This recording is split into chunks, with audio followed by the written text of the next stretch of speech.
Hello friends, इस video series में हम जावास्क्रिप्ट शुरू करने जा रहे हैं। और जावास्क्रिप्ट जो एक ऐसी लैंग्वेज बन चुकी है जो आज के टाइम में शायद ही कोई ऐसी वेबसाइट हो जहां पर जावास्क्रिप्ट का यूज़ ना किया जा रहा हो।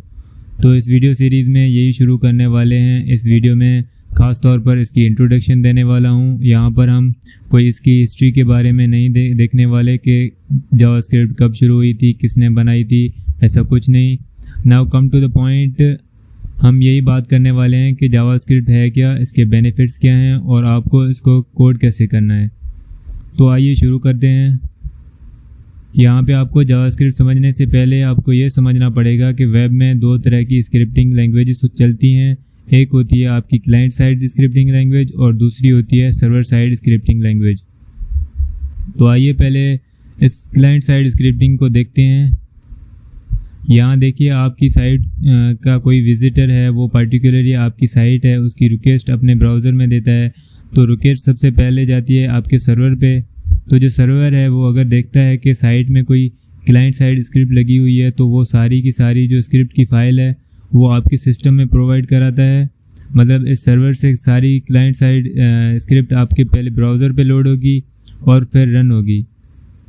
तो जो क्लाइंट साइड स्क्रिप्ट होती है वो कौन सी होती हैं, बेसिकली ये देखें, एक है वीबी स्क्रिप्ट मतलब कि विजुअल बेसिक स्क्रिप्ट और दूसरी है जावास्क्रिप्ट। मगर वर्ल्ड में जो ज़्यादा पॉपुलर है, जिसने सारी मार्केट कवर की हुई है, वो है जावास्क्रिप्ट। अब हम बात करते हैं सर्वर साइड स्क्रिप्ट की। तो सर्वर साइड स्क्रिप्ट जो होती है वो क्लाइंट साइड स्क्रिप्ट के बिल्कुल उल्टी होती है।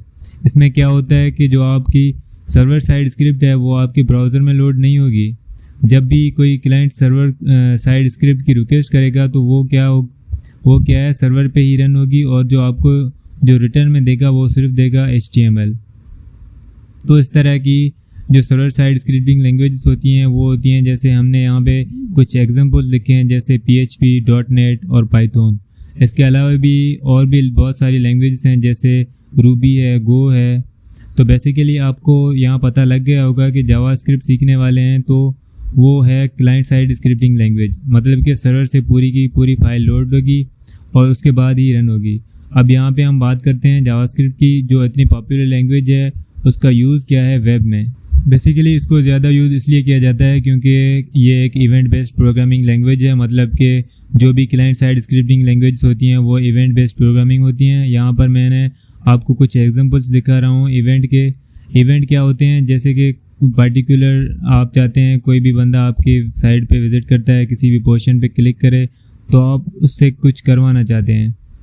जैसे दूसरा इवेंट है डबल क्लिक, या कोई राइट क्लिक करे तो आप कुछ दिखाना चाहते हैं, या कोई आप इवेंट लगाना चाहते हैं, जैसे माउस का होवर हो या माउस आउट हो, या कोई ड्रैग एंड ड्रॉप करे फाइल को आपकी वेबसाइट पे, तो वैसा ही कुछ आप करवाना चाहते हो। तो इस तरह के कीबोर्ड के भी इवेंट्स होते हैं, जैसे कि की प्रेस है, की अप है, और विंडोज़ के भी बहुत कुछ इवेंट्स लिखे हुए हैं यहाँ पे।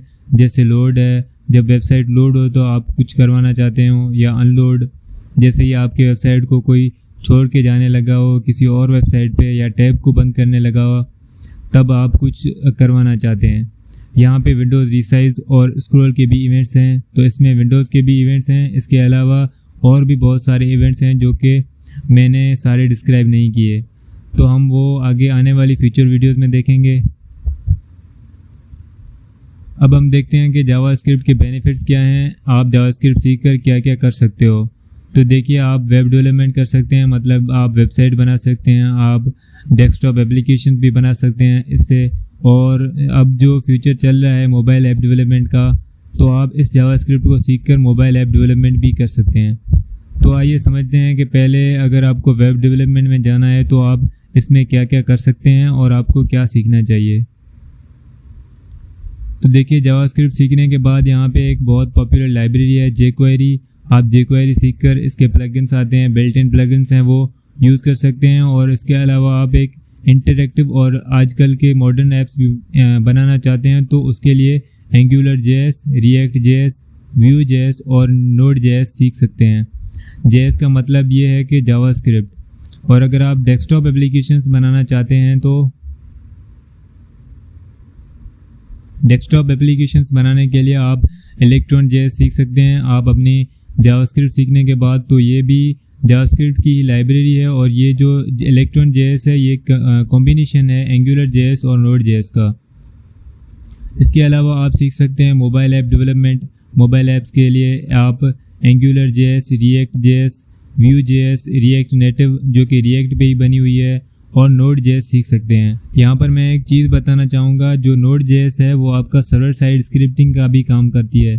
तो आप समझ सकते हैं कि जो जावास्क्रिप्ट है इस वक्त इतनी ज़्यादा पॉपुलर हो चुकी है कि वो फ्रंट एंड मतलब एक क्लाइंट साइड स्क्रिप्टिंग का और बैक एंड मतलब सर्वर साइड स्क्रिप्टिंग लैंग्वेज का भी काम कर रही है। इसके अलावा जो जावास्क्रिप्ट है उससे आप गेम्स बना सकते हैं, नई टेक्नोलॉजीज जैसे internet of things, robotic programmings हो गई, आपकी वर्चुअल रियलिटी बेस्ड जो आपकी डिवाइसेस आजकल मार्केट में आ चुकी हैं उन पे भी आप प्रोग्रामिंग कर सकते हैं जावास्क्रिप्ट को सीख के। अब देखते हैं कि जो हम इस पर्टिकुलर सीरीज़ में जो सीखने वाले हैं मतलब वेब डेवलपमेंट, उसमें हम कर क्या सकते हैं, यानी जावास्क्रिप्ट को सीख के हम क्या कर सकते हैं वेब डेवलपमेंट में। यहाँ देखिए, यहाँ पर हमने कुछ एग्जांपल्स रखे हैं कि जावास्क्रिप्ट सीखकर आप अपने वेब डेवलपमेंट में क्या कर सकते हैं। तो देखिए, आप ड्रॉप डाउन मेन्यू बना सकते हैं, ऑटोमेटेड स्लाइडर्स लगा सकते हैं, मैप्स लगा सकते हैं अगर अपनी वेबसाइट पे लगाना चाहते हैं तो, chart, graph, popup window, audio player, video player, zoom के इफेक्ट्स हो गए, एनिमेटेड गैलरी बना सकते हैं। और जो मोस्ट सबसे ज़्यादा यूज़ होता है जावास्क्रिप्ट का फॉर्म वैलिडेशंस पे, वहाँ पर इसे यूज़ कर सकते हैं। आप अकॉर्डिंग्स बना सकते हैं और कैलेंडर्स भी बना सकते हैं।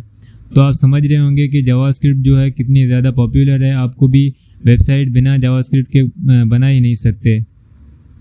अब यहाँ पर देखिए, हमारे कुछ जावास्क्रिप्ट के लिए कौन कौन से सॉफ्टवेयर की रिक्वायरमेंट्स होती हैं। सबसे पहले हमें एक चाहिए HTML एडिटर और एक चाहिए वेब ब्राउज़र। HTML एडिटर आप कोई भी एडिटर ले सकते हैं। यहाँ पर मैंने फ्री HTML एडिटर्स जो हैं उनकी लिस्ट दी है, जैसे नोटपैड, VS कोड, सबलाइम और एटम। इसके अलावा चाहिए हमें एक वेब ब्राउज़र। आप इनमें से कोई भी चूज़ कर सकते हैं, जैसे गूगल क्रोम, मोजिला, फायरफॉक्स और सफारी है। इसके नेक्स्ट वीडियो में हम सीखेंगे कि जावास्क्रिप्ट को अपने HTML के अंदर इम्प्लीमेंट कैसे करते हैं। होप ये ट्यूटोरियल आपको पसंद आया होगा। मिलते हैं नेक्स्ट वीडियो में। Thanks for watching.